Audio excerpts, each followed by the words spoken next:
नमस्कार. मन धागा धागा जोडते नवा या मालिकेच्या आजच्या भागामध्ये आपल्याला पाहायला मिळतं ॲडव्होकेट जोशी यांनी ज्या गुरुजींनी मनोजदादांच्या गाडीची पूजा केलेली असते त्याच गुरुजींना कोर्टामध्ये हजर केलेलं असतं आणि त्यांना विचारू लागतात की मनोज वर्तक यांची गाडीची पूजा तुम्हीच केली. मग त्यावेळी मनोज वर्तक दारू प्यायले होते का? तर गुरुजी म्हणतात नाही. ज्यावेळी मी त्यांच्या गाडीचं पूजन केलं त्यांनी मला दक्षिणाही दिली त्यावेळी मनोज वर्तक दारू प्यायले नव्हतेच. हे ऐकताच लीना वहिनी आणि आनंदीची आई सर्वजण खूप खुश होतात. मात्र त्याचवेळी ॲडव्होकेट धर्माधिकारी ऑब्जेक्शन घेत म्हणतात, हाच पॉईंट मला कोर्टासमोर सादर करायचा आहे. व गुरुजींजवळ जात म्हणतात, ज्यावेळी तुम्ही गाडीची पूजा केली तुम्हाला मनोज वर्तक यांनी दक्षिणा दिली त्यावेळी ते दारू प्यायले नव्हते. मात्र मनोज वर्तक हे नंतर दारू पिऊ शकतात ना? तेवढ्यातच गुरुजी म्हणतात नाही, जनरली असं कोणी करत नाही. तर ॲडव्होकेट धर्माधिकारी म्हणतात, जनरली कॅज्युअली अशा गोष्टींवर कोर्ट निर्णय देत नाही.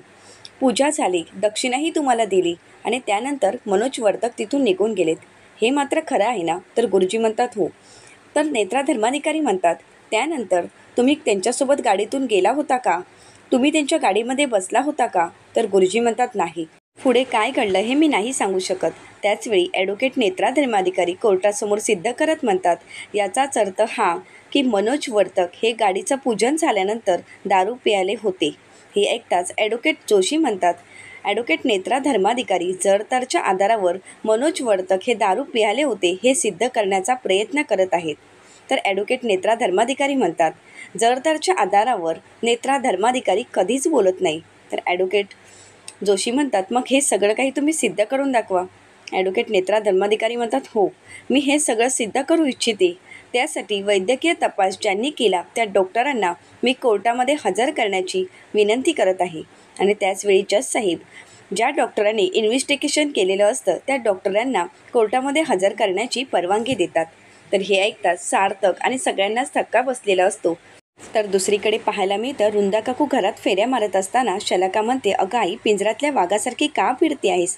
तर रुंदा काकू म्हणतात, अगं एका जागेवर बसून मला काही सुचत नाही. तर शलाका म्हणते, पण तू डोक्याला ताप करून का घेतेस? तर रुंदा काकू म्हणतात, कारण मनोजच्या केसवरच आपलं पुढचं भविष्य अवलंबून आहे. जर मनोजला शिक्षा झाली तरच सुद्धा आनंदीला सुखाने जगू देणार नाही. तिचा भाव खुनी आहे हे तिला प्रत्येक वेळी बोलत राहील आणि मगच आनंदीचं इथलं अस्तित्व संपणार. एकदा काय आनंदी घराबाहेर पडली की मग सार्थकही तिच्या मागे मागे जाणार आणि आपलं राज्य सुरू होणार. तर शलाका म्हणते, हो आई, सगळं काही असंच होणार आहे. आता सगळं आपल्या मनासारखंच होणार.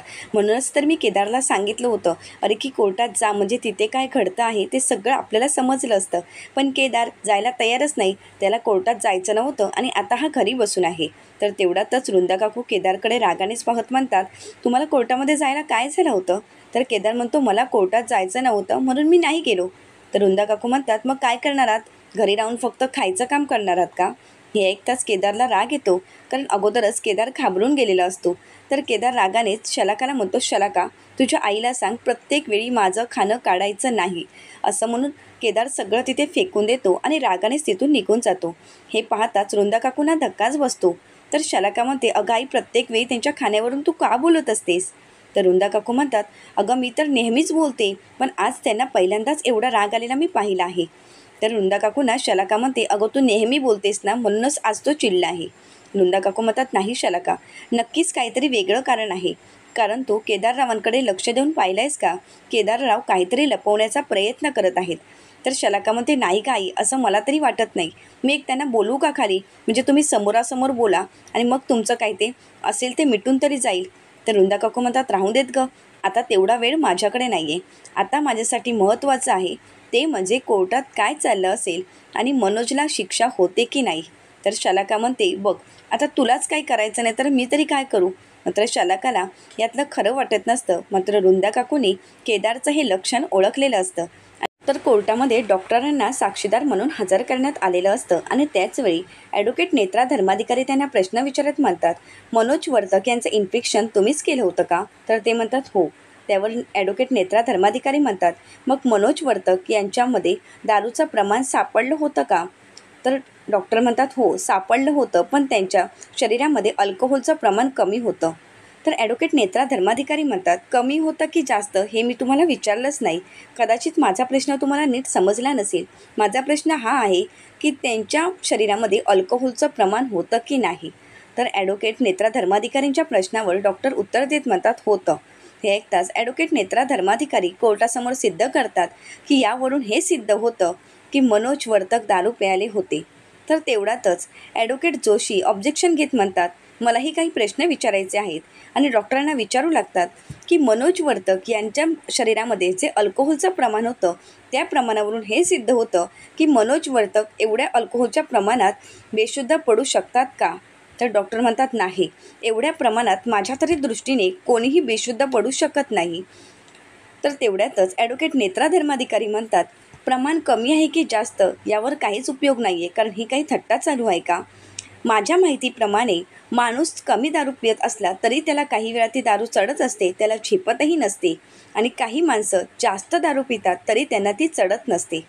म्हणूनच डॉक्टरांनी जी चाचणी केली आहे, मग त्या डॉक्टरांना ते विचारू लागतात की तुमच्याजवळ असं काही चाचणी करायची पद्धत आहे का की एवढ्या प्रमाणामध्ये हा माणूस बेशुद्ध होऊ शकतो किंवा एवढ्या प्रमाणामध्ये त्याला दारू चढू शकते, असं तुम्ही काही सांगू शकता का. तर डॉक्टर म्हणतात, नाही, अशी कोणतीही चाचणी नाही. त्याचवर ॲडव्होकेट नेत्रा धर्माधिकारी म्हणतात, थोडीही दारू मनोज वर्तक यांनाही चालत नव्हती.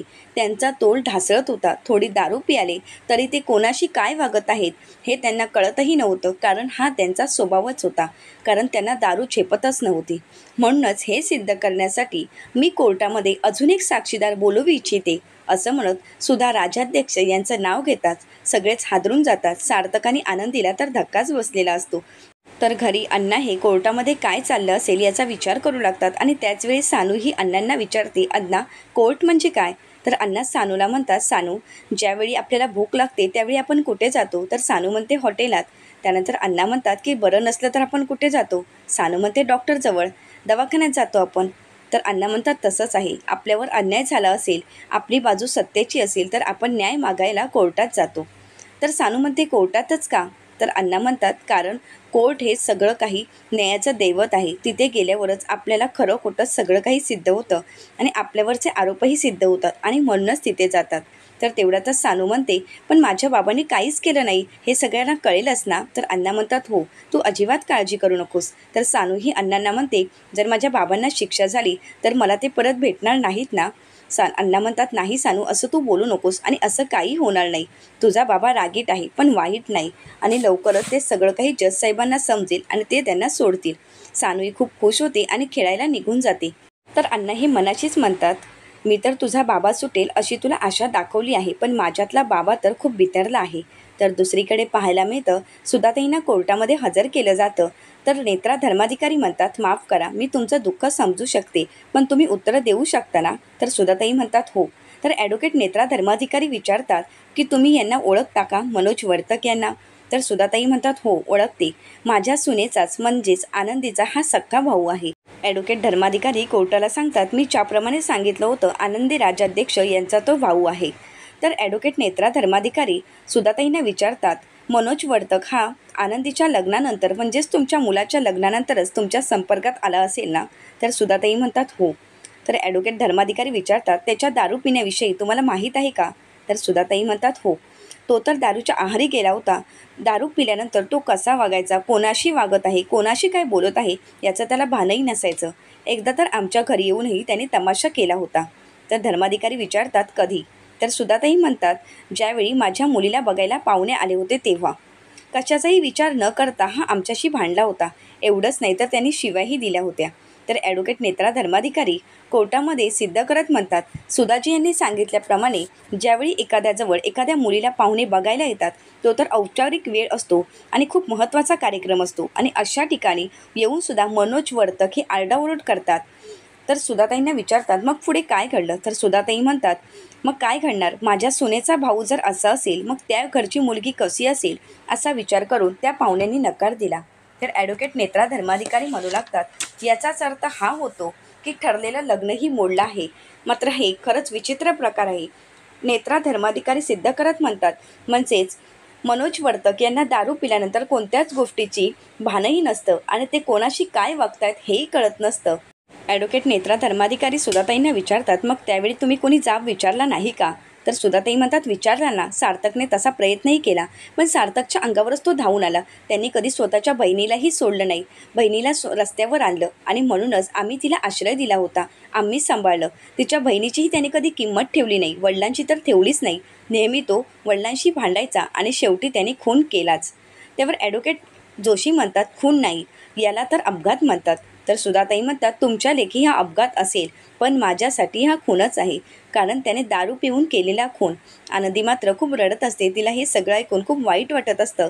तर सुधाताई कोर्टासमोर विनंती करत म्हणतात, या माणसाने माझ्या नवऱ्याचा खून केला आहे, त्यामुळे अशा माणसाला शिक्षा तर व्हायलाच पाहिजे आणि त्याला फाशीची शिक्षा द्यावी अशी विनंती करतात. सुधाताई खूप रडत असतात. तर सार्थक आणि आनंदी त्यांना सावरतात. तर आनंदी सुधाताईंना सावरतच म्हणते, आई तुम्ही काळजी करू नका, सगळं काही ठीक होणार आहे, प्लीज तुम्ही शांत व्हा. आणि हे सगळं काही लीनावहिनीने ऐकलेलं असतं. तर लीनावहिनी मनाशीच म्हणतात, आनंदी कालच नव्हे तर आजपर्यंत तुझ्या भावावर विश्वास होता, मग आत्ताच असं अचानक मन कसं बदललं? असं काय घडलं असेल त्यामुळे तुझ्या भावावरचा विश्वास कमी झाला असेल? आणि आनंदीचं हे वागणं पाहून लीनावहिनींना खूप वाईट वाटत असतं. तर आनंदी ही लीनावहिनींजवळ पाहू लागते. त्याचवेळी लीनावहिनी आनंदीकडे पाठ फिरवतात. हे पाहून मालतीताईंना खूप वाईट वाटतं. तर आनंदी मनाशीच म्हणते, वहिनी आता तुला काय वाटत असेल मी समजू शकते, पण माझेही हात बांधले गेले आहेत गं, मी काहीच करू शकत नाही, खरंच मला माफ कर. लीनावहिनीची ही परिस्थिती पाहून आनंदीलाही खूप वाईट वाटत असतं. तर ॲडव्होकेट नेत्रा धर्माधिकारी कोर्टासमोर सिद्ध करत म्हणतात, जज साहेब तुम्ही स्वतःहून बघितलं की राज्याध्यक्ष कुटुंबावर एवढा मोठा दुःखाचा डोंगर कोसळला आहे, कारण एका बेजबाबदार माणसाच्या वागण्यामुळे. माणसाचाच कोणाचा तर त्या मनोज वर्तकच्या वागण्यामुळे. हे किती भयंकर आहे. म्हणूनच मी माझा पुढील साक्षीदार बोलवण्याची विनंती करत आहे. तर दुसरीकडे पाहायला मिळतं, केदारला शलाका म्हणू लागते, केदार अरे तुझं नक्की काय चालले आहे? आई तर तुला नेहमीप्रमाणे बोलली. तर केदार म्हणतो, नाही मला ही आता कोणतीही गोष्ट सहन होत नाही. तर शलाका म्हणते, अरे आई तुला एवढीच म्हणाली ना की तू कोर्टात जा म्हणून. पण केदार म्हणतो, पण मला तिथे नाही जायचं आहे, मी तिथे जाऊन काय करू? तिथे जाऊन माझ्या असं म्हणत केदार शांत होतो. तर शलाका म्हणते, केदार तू काय म्हणालास माझ्यामुळे? केदार म्हणतो, तुमचे चोचले पुरवता पुरवता मला नाकीनव आले आहेत. अगं तू माझी बायको आहेस ना, मग एकदा तरी माझा रिस्पेक्ट केला आहेस का? तू माझ्याशी कशी वागतेस याचा विचार केला का? असा विषय बदलतच केदार तिथून निघून जातो. तर शलाका विचार करू लागते, हा नक्की काय बोलतोय, नक्की काय बोलतो हेच समजत नाही आहे, त्याचं त्यालाच समजत नाही आहे. नक्कीच केदार माझ्यापासून काहीतरी लपवण्याचा प्रयत्न करतो आहे का, की आई म्हणत होती तेच खरं आहे? तर दुसरीकडे कोर्टामध्ये मनोज वर्तक यांचं इन्व्हेस्टिगेशन ज्या पोलिसांनी केलं ते इन्स्पेक्टर पाटील यांना ॲडव्होकेट नेत्रा धर्माधिकारी यांनी साक्षीदार म्हणून कोर्टामध्ये हजर केलेलं असतं. आणि त्यावेळी ते विचारू लागतात की मनोज वर्तक तुम्हाला ज्यावेळी भेटले होते त्यावेळी त्या कोणत्या अवस्थेमध्ये होते? तर इन्स्पेक्टर पाटील म्हणू लागतात की ज्यावेळी आम्ही तपास करत होतो त्यावेळी मनोज वर्तक हे आम्हाला मुंबईजवळच्या हायवेवर सापडलेत आणि ज्यावेळी ते आम्हाला सापडलेत त्यावेळी ते बेशुद्ध अवस्थेत होते. एवढेच नव्हे तर त्यांच्या कपड्यांना दारूचा वास येत होता, त्यांच्या तोंडालाही दारूचा वास येत होता आणि त्यांच्या गाडीमध्ये 4 ते 5 दारूच्या बाटल्याही सापडल्या होत्या. अरविंद राजाध्यक्ष यांचा अपघात झाला त्या अगोदरच्या चौकात CCTV फुटेजही आम्ही चेक केलं, त्यावेळी त्यांच्या गाडीचा नंबर स्पष्ट दिसला होता आणि यावरूनच हे सिद्ध होतं की जो काही अपघात घडला आहे तो मनोज वर्तक यांनीच केला आहे. तर पुढील भागामध्ये आपल्याला पाहायला मिळतं ॲडव्होकेट नेत्रा धर्माधिकारी कोर्टासमोर पुरावे सादर करत म्हणतात, वैद्यकीय रिपोर्टानुसार मनोज वर्तक यांचं दारूचं प्रमाण जास्त होतं आणि म्हणूनच त्यांनी हा अपघात केला आहे, त्यामुळे त्यांना जास्तीत जास्त कस्टडी मिळावी. तर कोर्टाने ही कस्टडी मान्य केलेली असते. तर दुसरीकडे लीनावहिनी आनंदीला म्हणतात, आनंदी तू खुश झाली असतील ना? अगं आजपर्यंत तुझ्या भावाने तुला साथ दिली नाही म्हणूनच तू त्यांच्या आज विरोधात गेलीस, पण आजपासून ना तू माझी नणंद ना तू माझी मैत्रीण, आजपासून तुझा आणि माझा संबंध कायमचा संपला. हे ऐकताच आनंदीच्या पायाखालची जमीनच सरकते. आता आनंदी मनोज दादांना निर्दोष कशाप्रकारे सोडवेल आणि लीनावहिनीची समजूत कशाप्रकारे काढेल हे पाहण्यासाठी चॅनलला नक्कीच सबस्क्राईब करा. व्हिडिओ आवडल्यास व्हिडिओला लाईक करा. व्हिडिओ पाहिल्याबद्दल मनपूर्वक धन्यवाद.